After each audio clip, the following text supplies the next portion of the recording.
Welcome to another episode of The Consulting Curve, the community approach to clients and consulting.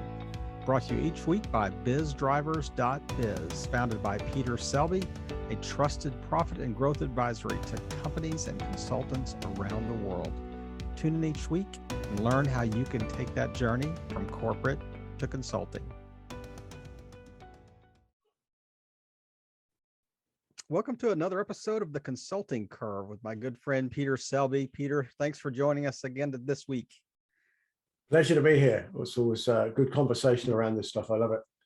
I look forward to this every couple of weeks. And this is episode 3 of our series. And just recapping quickly, episodes 1 and 2, a lot to cover. I mean, this is really all around the new economy, advising in the new economy, and this entire series. And we started off just really touching briefly, just what does it look like to advise in the new economy? And what were some of those sub points that you mentioned, just companies really needing assistance, competition, LinkedIn consultants are certainly increasing with demand, and That's for sure. Just how to be better equipped. And then in episode 2, we really talked about the brand. What does it look like to represent the company, or to have the company represent you, in this space, and really kind of weighed the idea of the lone wolf versus being part of a community. And really the whole idea behind this podcast is the community approach to clients and consulting. So really touched on that in some good ways. But this week we're kind of taking a little bit of a detour, and we're going to talk about the sales closure code. So Peter, what is that exactly for our listeners that are wondering? Well, this is all about the technique you use to get to business decisions. And, this whole series is all about the learning curve that you do as a consultant or becoming an advisor from a different position in life, be it employment or whatever it may be. And one of the first problems that you come up against is obviously closing out opportunities. And I want to go work for somebody. You might have a good target that you're working with, or a good organization that you want to work with, or a good relationship. But people get caught up quite often, in fact, nearly always, in the sales process. And the trick to this, well, the trick is the right word, but certainly the required technique, it needs to be reliable. You need to be able to reliably convert opportunity. And you also need to be able to do it rapidly. We see a lot of people get caught up in a long process and putting a lot of work into converting an opportunity, and that's all unpaid time, and quite often goes nowhere if it's not done properly. Right. So having this very high, very rapid and reliable sales conversion is critical if you've got a lot of competition. And let's face it, buyers have a lot of choice. Even if you're well differentiated, being able to get yourself to a rapid business decision is absolutely essential with a lot of competition around you. Does that make sense? Yeah, absolutely. And I know that we talked, a little bit in episodes 1 and 2, just about the increased competition, just in the space as a whole. I mean, whether it's the big firms, or whether it's the lone wolf shops out there, or even small agencies that are competing with you. But it sounds like to me that and maybe I'm oversimplifying this, but is there almost an algorithm to sales? Is there almost you use the word code. Is this almost like a mathematical equation? No, it's not mathematical. I mean, we have a very systematic approach that we call our code, which is a process that we teach people to get to rapid business decisions. But whatever system you're using, the point is it needs to be a system. It needs to be reliable, and it does need to be rapid. And you're right, the competition level is higher than it's ever been. We've got, the age of resignation happening all around us in just about every Western economy you can think of. Executives are resigning, and the first place they head is LinkedIn and put consultant on their profile, so the competition is definitely growing, especially in the independent space. So therefore, you've got to, apart from just standing out from the crowd, you've got to find a way that gets the client into a rapid decision process and takes them on a journey. I mean, I'll give you the opposite of that to try and make sense of what I'm saying. Imagine a proposal, and we treat proposals. I mean, some industries demand it. If you're going to do business in government and defense, etc., you're kind of bound by that process. But in most industries, when people say they need a proposal, they don't. What they're actually saying is, I'd like to put the decision off till later, or I'd rather not make that decision right. I'd rather make that decision when you're not around, or I'd like to compare your price with other people's because you're not differentiated enough, you know? Yep. And we kind of teach people proposals, just treat the word proposal as a swear word and try and avoid it at all cost. And the reason for that is you're dragged into someone else's process. So and your proposal could be on the table for a significant amount of time before someone's going to make a decision on it. It's normally compared with others. And guess what's the first thing they compare when they compare it with others? Even if they say they're not going to, they are going to, they go straight to the price. The race to the bottom, so to speak.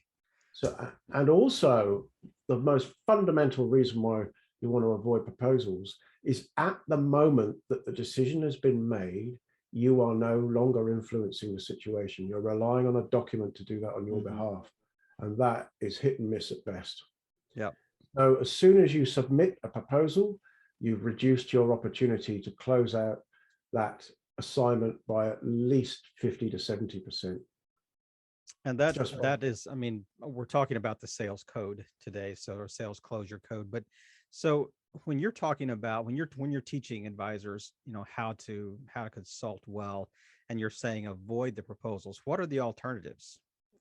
Well, the alternative, so the opposite to a proposal, which is someone else's process, is having a clear process of your own that can clearly articulate your offer or your solution, and the client can see the benefits at every step so that it's visual right the way through.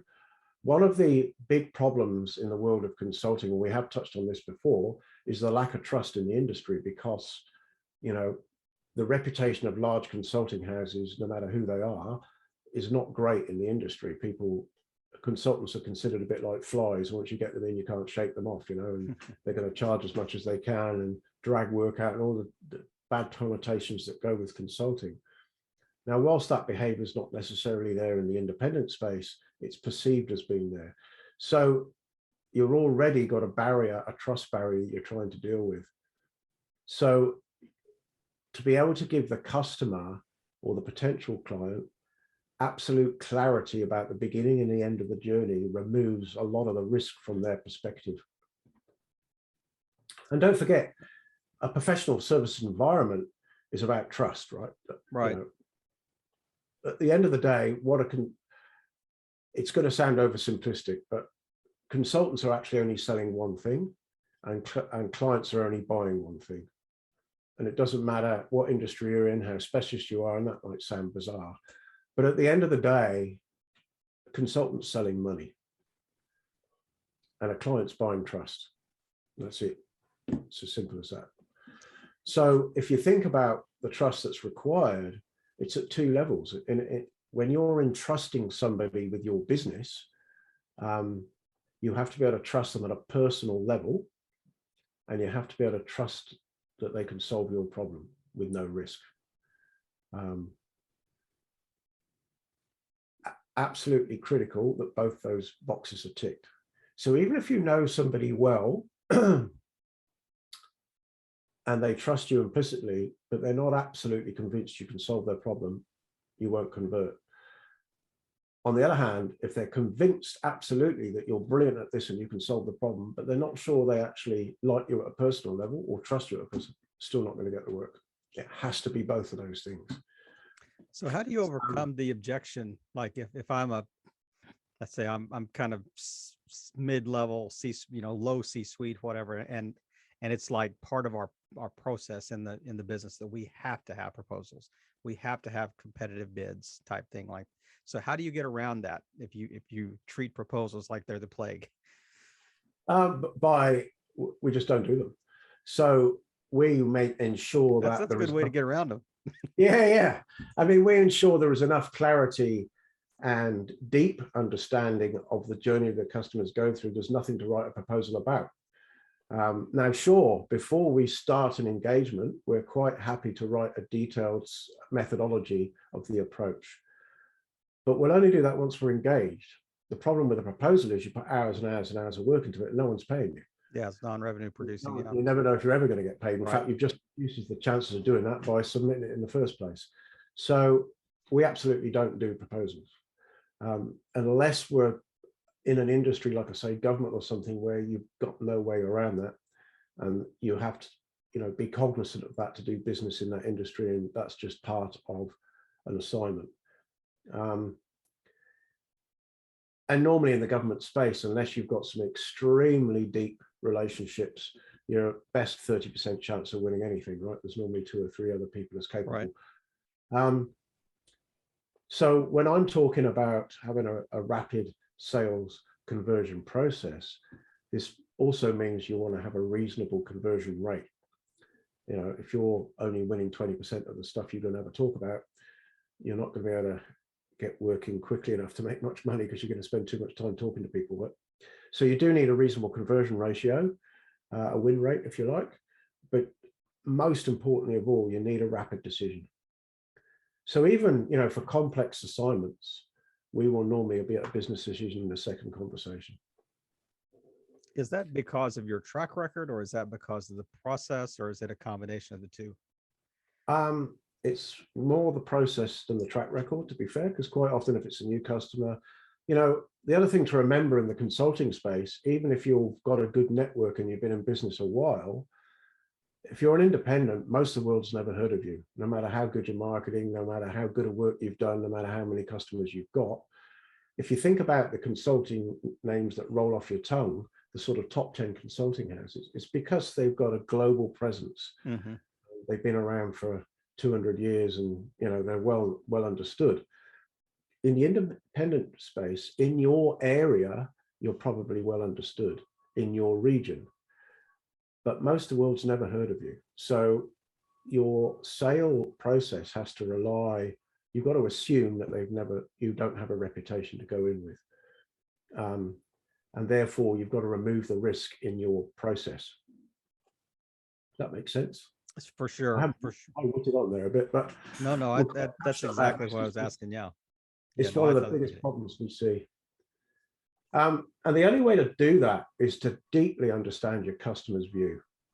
This isn't about your solution at the end. And the other lesson for consultants here is nobody cares the slightest about your solution at all. Nobody, not one person. They don't care. What they care about is the outcome. And we see it, especially in, I guess it's a more common problem in the technical space where you might have a software solution or a very complex solution. Companies fall in the trap of falling in love with their solution and forgetting the customer really doesn't care anything about that.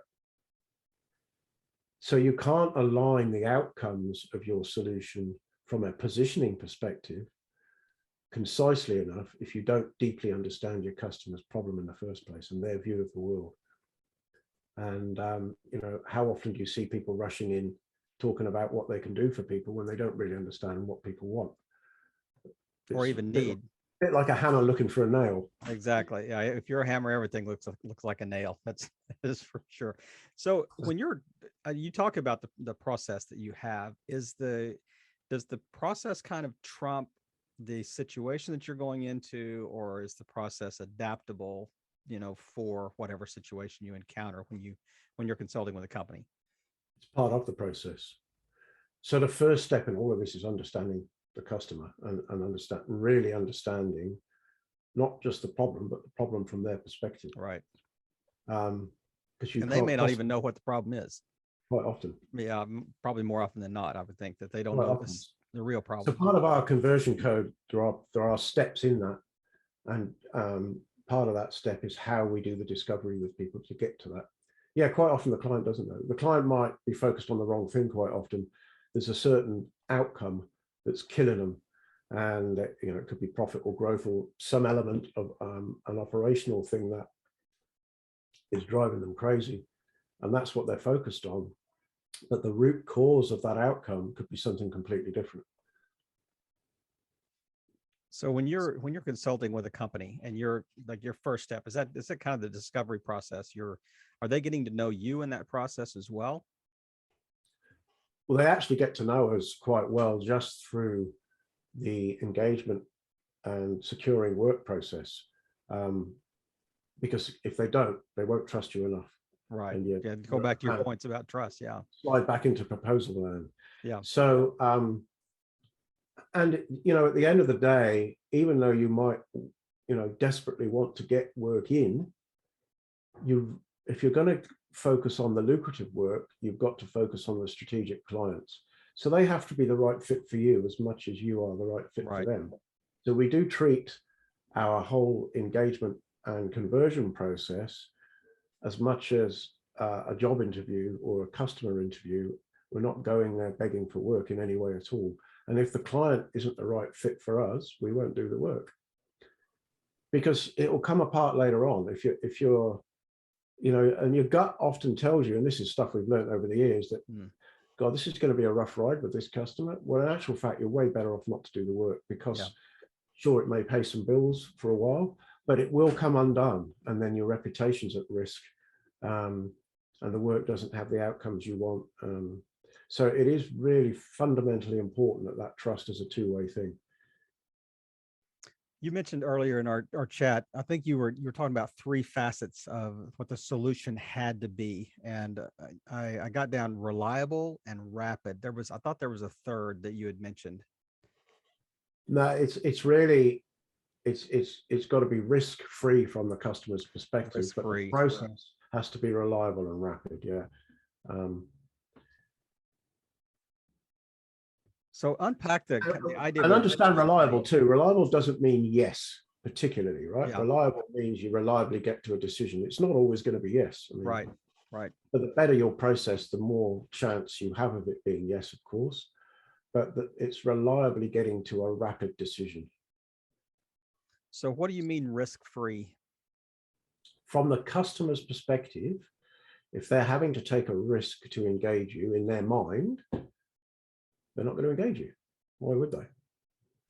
You're tampering with their business, and quite likely, if it's a CAO you're dealing with in a corporation, you're tampering with their career.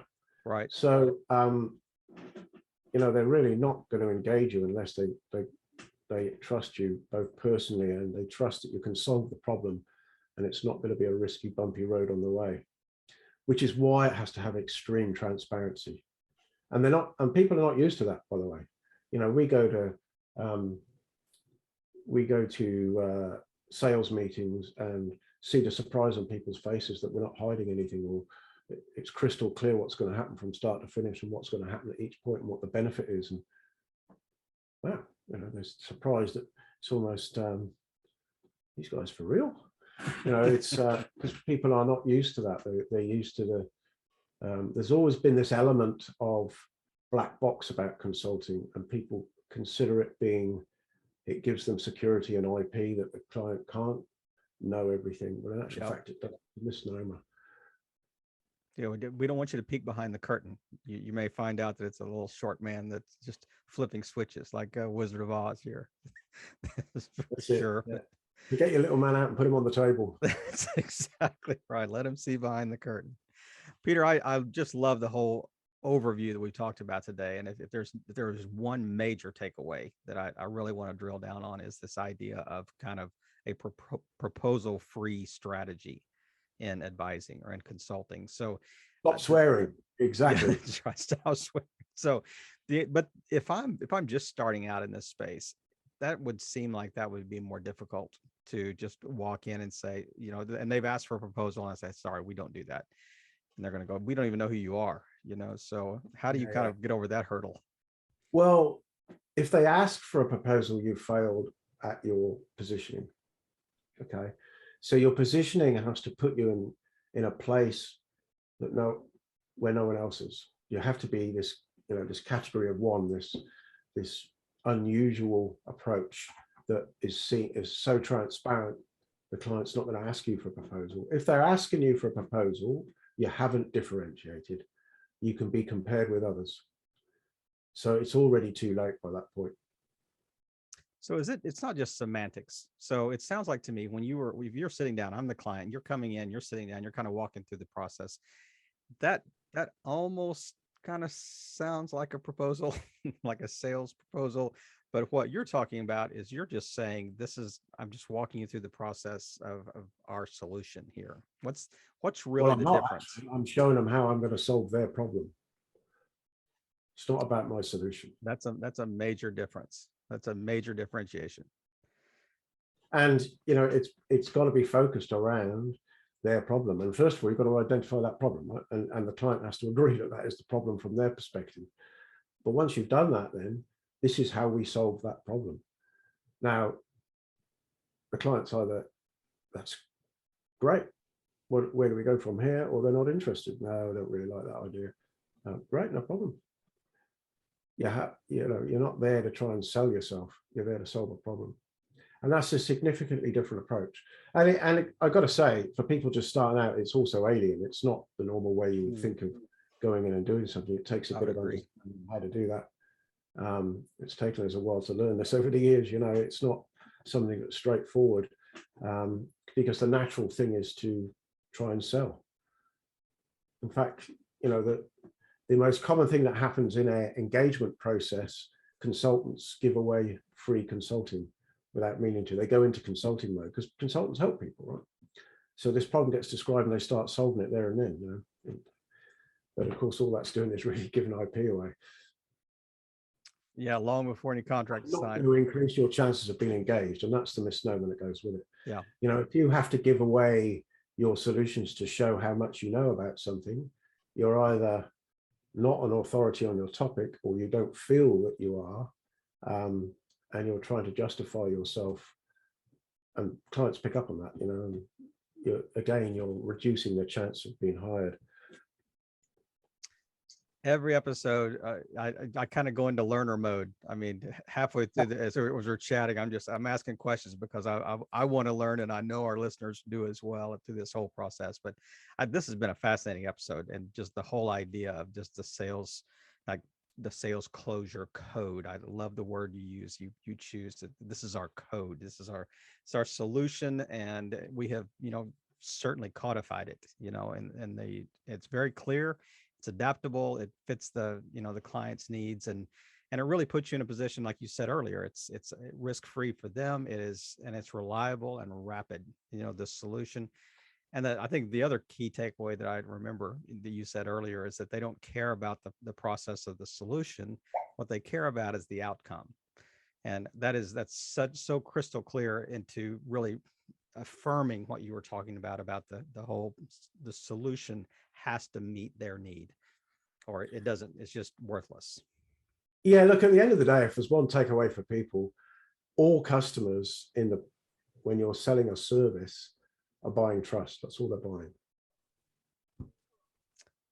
That is certainly going to solve their need for sure. It's going to solve their need. Peter, wrap us up today. What else their final closing thought as we're wrapping up?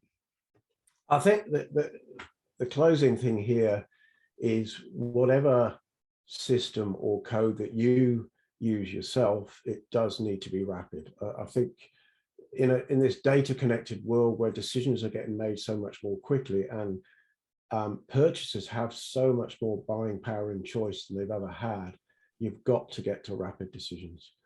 Otherwise you get strung out in processes that can take weeks before. And there's nothing worse than having invested both physically and emotionally in an opportunity for weeks to find you haven't been able to close it out. I mean, there is no worse feeling. So just got to stay out of that process, that long drawn out process. It's critical in the new world, in the new economy. Well, our target every time we chat, our target is to leave people with tangible takeaways. And I think there are 3 or 4 really, really good kind of golden nuggets that you've touched on in this episode. And another great episode on the consulting curve, the community approach to clients and consulting. Peter, thanks again. We'll look forward to seeing you again.